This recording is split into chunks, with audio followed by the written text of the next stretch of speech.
Oh no. Kathy! Kathy! What? I got into Unbound.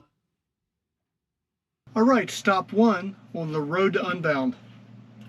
Good grief. Stopped at Delmonico Winery today for my harvest toast, which means I'm camping in the parking lot of a winery, which sounds pretty nice because you can eat, you can have a little bit of wine, you can fall asleep, and then you wake up in the parking lot of a winery, which, you know, a lot of people I know have done that under much sketchier circumstances.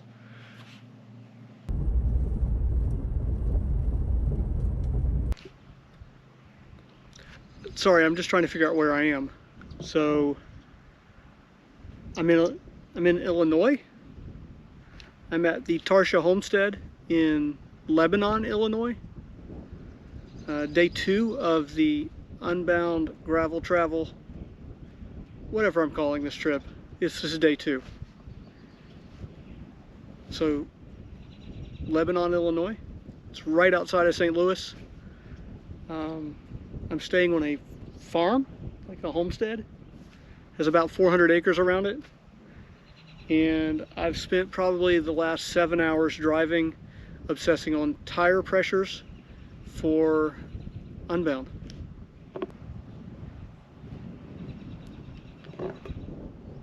So my take is that it's very flat here. And I'm assuming that 2 states over in Kansas, it's going to be exactly like this.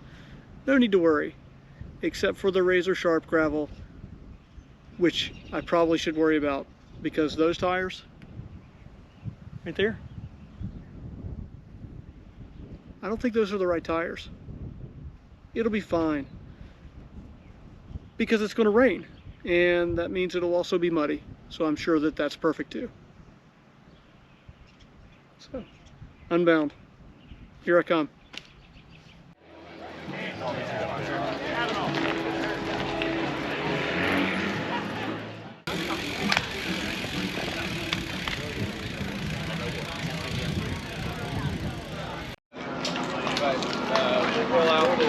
Yeah, the organizers want us to roll out from this corner, just in general. When the route we picked is they gave kind of a handful of options because they're working with. So I just keep coasting it more. Well, that's the way to do it. Yeah. There's half of them are kind of like this sort of like texture and like. Kiel. Yes, we're here in the trailer Unbound. We're in the trailer at Unbound. I have some important stuff I wanted to ask. Please tell me it's about the gray water system in the trailer. I've been spending some time checking it out, and Look, guys, I don't know how this happened, and this is for everyone that knows me. Kiel just mentioned gray water, and I did not tell him to say anything about that. All right, nothing. That was completely spontaneous, right? it was. I only mentioned it because I lived in a trailer for 3 years. Okay. It's like, I deal a lot with wastewater. That's my whole thing. oh, far out. So that's my thing. The last couple years, that's all I've done. Wow. The first thing we talk about is wastewater. Yeah, so we do need some background here because I actually have a very unique septic system at my property because we live on an island, and so most of the island is on septic, and you know, the rules have been getting a lot more stringent of late, and so there's a lot of really unique systems out there, and the one I have happened to be developed by someone who lives on the island. But it's so out there that like when they come to inspect, the inspector doesn't know what to do with it. So like I ended up having to call the guy who designed it, have him come out and like go through the whole system with me. We did it like over the course of 2 days, learned everything about the septic system. Now I'm like utterly fascinated. That's incredible. So look, important stuff. I only have a limited amount of time with you. We have a lot in common, right? A whole lot in common. We both talk about water and wastewater. We both ride bikes. We both ride bikes. I had the same haircut in 1991, Yeah. right? Yeah. Okay. I can't do it now. But Never say never. there are things you do better than me. I'm sure the reverse is true in other categories. I need advice. Never done Unbound. Okay, first time. If Kiel Reijnen can give me Two pieces of advice. What would they be? Okay, two pieces of advice. Tomorrow, because there's a chance of mud, bring a paint scraper. Okay. So I mean, That could be like a drywall mudding knife. It could be just like a stir, like paint stir stick, whatever you want. I'm bringing that Louth spoon that was in my. Yeah, sure, that'll work. It's just something to scrape the mud off the tires. Second one is if like my last year's version is any lesson, look after the equipment. Like you can push everything hard early on, and it can work out, but you can also pay for it. And I think as much as last year was an experience I appreciate, and like I'm not disappointed with the outcome, not being able to finish felt like a bummer in the moment. It's a legend. It'll become legendary. I paid for the effort. My feet were messed up for a while, but I wouldn't take it back. I mean, I also got the opportunity. What I really appreciated about that moment was I got to see the back third of the group of riders who were taking this on, and they're an amazing bunch of people. There were so many people that I got to chat with or offered help to me, and that's so much of what this is about, right? Like this is community first, it's a competition second, and for me, I'm trying to capture the energy that is sort of unique to each one of these events, but it is very much like a community-based feel. Yeah. Look, really appreciate your time. We're hanging out in a Shasta camper. Yeah, which I actually thought this was like an ancient camper that someone had redone. It turns out it's actually like a 2015. Yeah, it's incredible. It's incredible. Yeah. Thanks again for your time. Yeah, really appreciate it.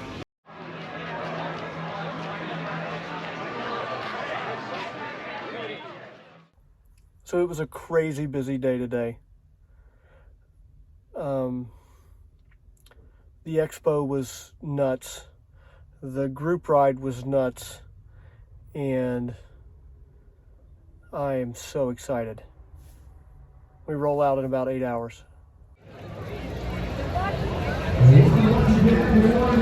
10 minutes to go.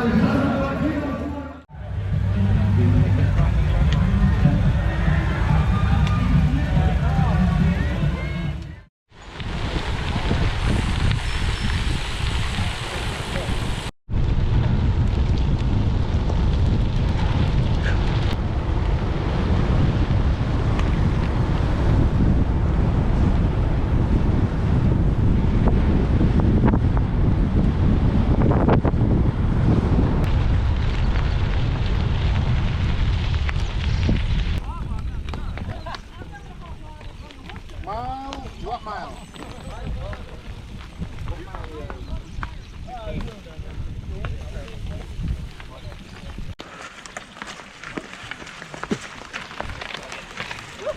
Why are we here? Good. Here we go. Woo!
So I just went over the big climb. I think that was the big climb. It was nuts, but I survived. Weather looks really nasty that way.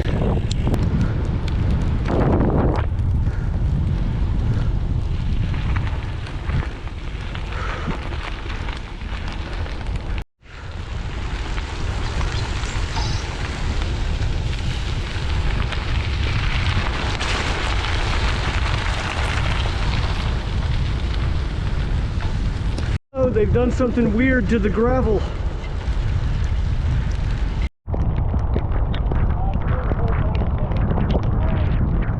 Right, yeah, apparently I'm winning. Right, guys? Yeah. Yeah. Yeah. I'm in Madison, 60-something miles in, and it might rain. Might. So It might rain.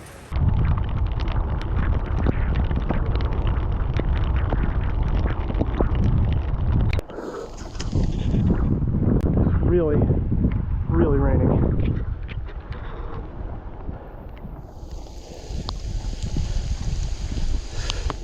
Whoa.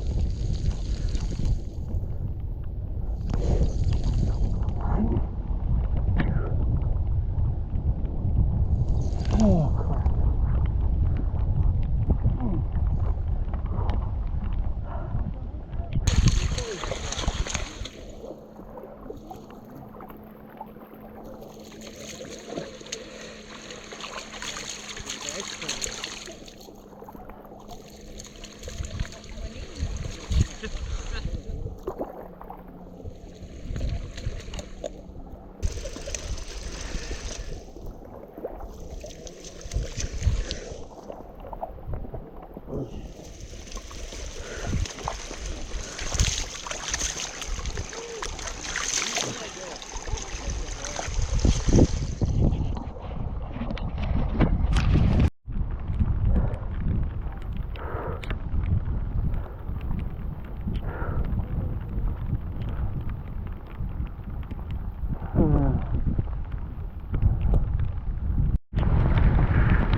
I'm obviously winning, right? Oh yeah.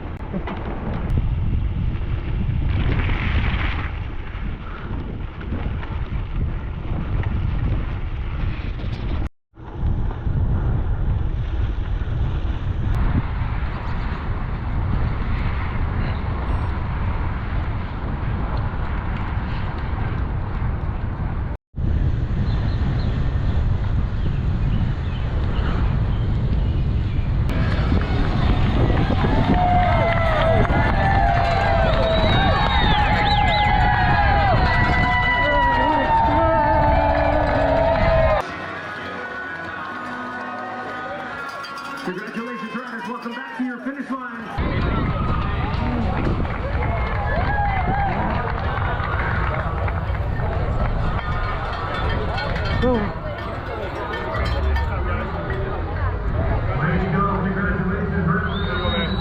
Thank you.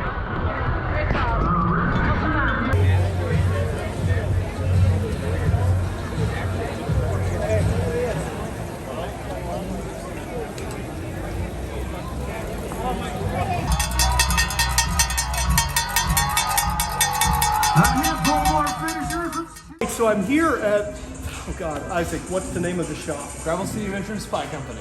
Gravel City Adventure and Supply Company. When I got here, Isaac immediately noticed I was a man who was panicking because I was panicking.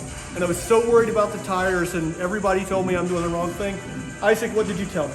I told him he's totally fine. The tires he had were gonna be all right. They work great around here, so he had no issues. And it's the only thing that worked today. Front derailleur broke, stuck in mud, rain sideways. But this guy, from about Thursday afternoon on, had me in a state of zen about my tires. And it worked out. You turn me onto the right plug kit. So when I go back to North Carolina, I have the right plug kit. And wonderful experience here. Appreciate your help in the shop and everybody here. If you're in Emporia and you're doing Unbound, first of all, don't listen to guys in Statesville about what tires to run. And second of all, talk to this guy. He'll put you in the right direction.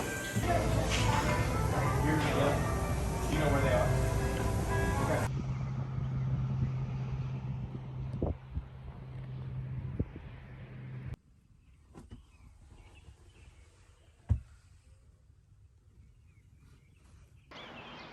I left Emporia yesterday morning and started heading back towards Charlotte, North Carolina. And I've once again stopped at the awesome Tarsha Homestead, where I've been able to chill out for the evening, get in a nice, long, peaceful sleep that didn't involve being parked next to the interstate in Emporia, which, great campground, especially if you like trains and semi-trucks. It's very loud. Finally starting to feel rested. Just can't wait to be home, but at the same time, this has been a fantastic experience. Turns out, those were the right tires.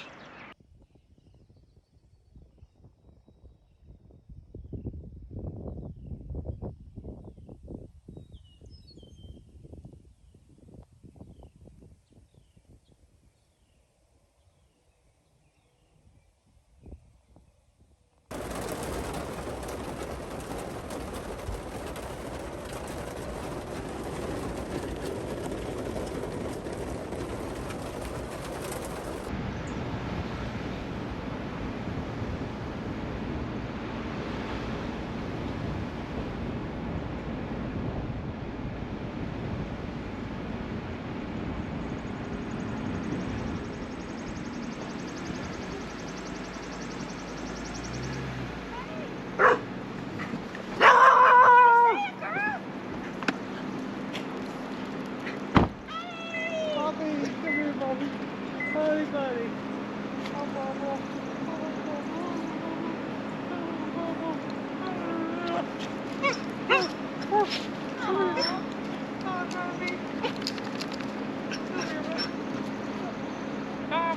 Where's your daddy? We knew daddy was coming. Because we know. She knows she wanted to go out.